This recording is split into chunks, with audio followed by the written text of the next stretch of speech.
कविता परिवार की लाडली बिटिया या फिर यूं कहे कि परिवार की आन बान और जान। जब घर में होती तो ऐसे लगता मानो घर में आसमान टूट पड़ा हो। घर में इधर उधर धमा चौकड़ी करना और खूब सारी बातें करना उसका पसंदीदा कामों में एक था।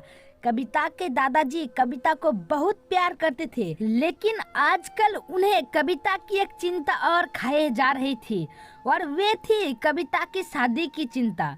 बस दादाजी अब हर परिवार में कविता का ससुराल ढूंढते, लेकिन कविता को शादी नाम से ही इतनी चिढ़ थी कि शादी का नाम सुनते ही वह गुस्सा होकर मुंह फुलाकर दूसरे कमरे में बैठ जाती।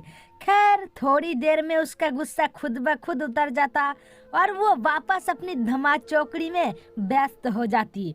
काफी खोजबीन के बाद भी कविता के दादाजी को कोई ऐसा परिवार नजर नहीं आया जहां वो अपनी लाडली बिटिया की शादी कर सके। इसलिए उन्होंने अपने बचपन के दोस्त से इस बारे में राय लेने का निश्चय किया। बस फिर क्या था, वो अपने दोस्त राम बहादुर से मिलने बरेली की ओर निकल पड़े। अगले दिन जब वह बरेली पहुंचे तो राम बहादुर ने स्टेशन पर ही उनके लिए एक गाड़ी भेज दी थी। 20 साल बाद अपने बचपन के दोस्त से मिलने के लिए वे भी बड़े उतावले थे। गाड़ी धीरे धीरे राम बहादुर के घर की ओर बढ़ी। बड़ा सा बंगलो के आगे बगीचा, गाड़ियां और नौकर चाकर देख दादाजी का मन खुशी से भर गया। इन 20 सालों में राम बहादुर ने कितनी तरक्की कर ली है, नहीं तो 20 साल पहले राम बहादुर के पास था ही क्या। बस यही सब सोचते सोचते कविता के दादाजी अपने दोस्त के बंगलो पहुंच ही गए। गाड़ी की हॉर्न की आवाज के साथ ही राम बहादुर घर के बाहर अपने दोस्त के स्वागत के लिए आ गए थे। अपने दोस्त को गले लगाकर वे दादाजी को अंदर ले गए। घर अंदर से भी काफी शानदार था। अपने दोस्त की संपन्नता को देखकर कविता के दादाजी फूले नहीं समाये। चाय नाश्ते के बाद राम बहादुर ने उनके खास दोस्त से आने का कोई खास कारण पूछा। दादाजी ने पोती की शादी के लिए एक अच्छा सा परिवार ढूंढने का काम सौंपते हुए बिटिया का फोटो राम बहादुर के हाथ में सौंप दिया। राम बहादुर भी अपने बेटे विक्रम के लिए एक सुयोग्य कन्या की तलाश में थे। तीखे नए नक्श चेहरे पर तेज और एक बार में ही किसी को पसंद आने वाली कविता बिटिया को फोटो में देखकर ही उन्होंने कविता को अपने घर की बहू बनाने का फैसला कर लिया। राम बहादुर इतना सोच ही रहे थे कि इतने में उनका बेटा विक्रम आ गया। विक्रम ने दादाजी के पैर छुए और हालचाल पूछने के बाद ऑफिस की ओर निकल गया। विक्रम के जाने के बाद राम बहादुर ने अपने दोस्त से विक्रम और कविता के संबंध के लिए पेशकश की। कविता के दादाजी को लगा जैसे राम बहादुर ने उनके मुंह की बात छीन ली। खैर प्रसन्नता से विदा लेकर अपने घर आने का कहकर दादाजी अपने घर की ओर निकल गए। विक्रम को कविता बहुत पसंद थी, लेकिन विक्रम की माँ विक्रम की शादी अपने से भी बड़े घर में कराना चाहती थी। लेकिन विक्रम के मानने पर वह मान गई और तय समय पर विक्रम और कविता की शादी हो गई। ससुराल में कविता के सास ससुर, विक्रम के बड़े भैया भाभी और कविता की ही उम्र की एक ननद थी रागिनी।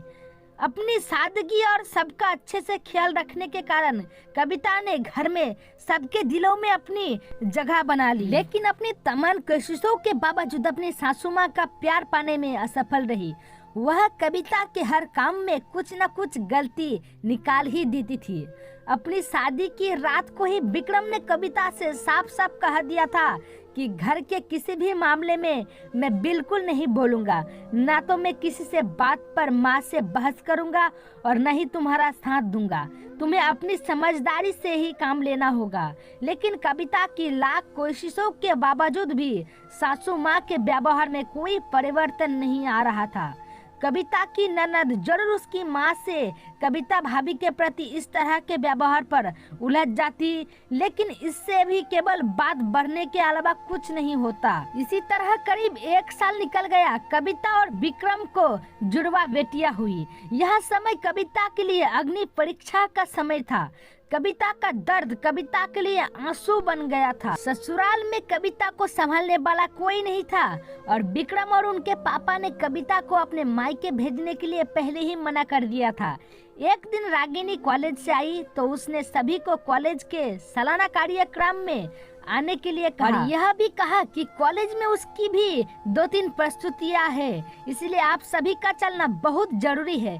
खैर, ना चाहते हुए भी कविता को अपनी दोनों जुड़वा बेटियों के साथ ही रागिनी के कॉलेज जाना पड़ेगा। कार्यक्रम की शुरुआत में गीत संगीत की कई प्रस्तुतियां हुई। उसके बाद मॉडलिंग राउंड शुरू हुआ। दर्शकों ने तालियों के साथ सभी का उत्साहवर्धन किया। मॉडलिंग में रागिनी ने भी हिस्सा लिया था। आखिरी राउंड में रागिनी के साथ 4 और लड़कियों को सिलेक्ट किया गया, जहां सभी से जज द्वारा एक एक सवाल पूछकर विजेता घोषित करना था। सवाल जवाब का दौर शुरू हुआ। इसी कड़ी में जज साहिबा ने रागिनी से सवाल पूछा, अगर घर में तुम्हारी माँ और भाभी में से किसी एक का साथ देना हो तो तुम किसका साथ दोगी? पूरे सदन में खामोशी छा गई। सभी रागिनी को जवाब का प्रतीक्षा कर रहे थे। तभी रागिनी ने थोड़ा आगे बढ़कर कहा, अगर भाभी सही हो तो अपनी भाभी का। जज साहिबा ने आगे पूछा, क्यों? रागिनी ने जवाब दिया, क्योंकि मुझे भी कल किसी का भाभी बनना है। जवाब सुनते ही पूरे सदन में तालियों की गूंज उठी। सभी रागिनी की सोच और उसके सटीक जवाब की प्रशंसा कर रहे थे। रागिनी को विजेता घोषित किया गया। पुरस्कार लेने से पहले रागिनी ने सभी से कुछ कहने के लिए माइक थामते हुए कहा, हर बेटी अपनी माँ से बहुत प्यार करती है और माँ भी अपनी बेटी के दिल के सबसे करीब होती है। इसी तरह हमारे घर की बहुएं भी तो किसी की बेटियां हैं। आज हम किसी की बेटियां हैं, कल से किसी की भाभियां और बहुएं बनेंगी। अगर कल से हमें कुछ दुख हुआ तो हमारी माँ को भी दुख होगा और इसी तरह हमारे घर की बहू को दुख हुआ तो उनकी माँ को भी दुख पहुँचेगा। और इस दुनिया में किसी भी इंसान को किसी की भी माँ को दुख पहुंचाने का कोई हक नहीं है। इसलिए हर सास अपनी बहू को अपनी बेटी समझे तो आगे चलकर उनकी बेटी भी खुश रहेगी। रागिनी को इतना कहते ही पूरा सदन एक बार फिर तालियों से गड़गड़ाहट से गूंज उठा।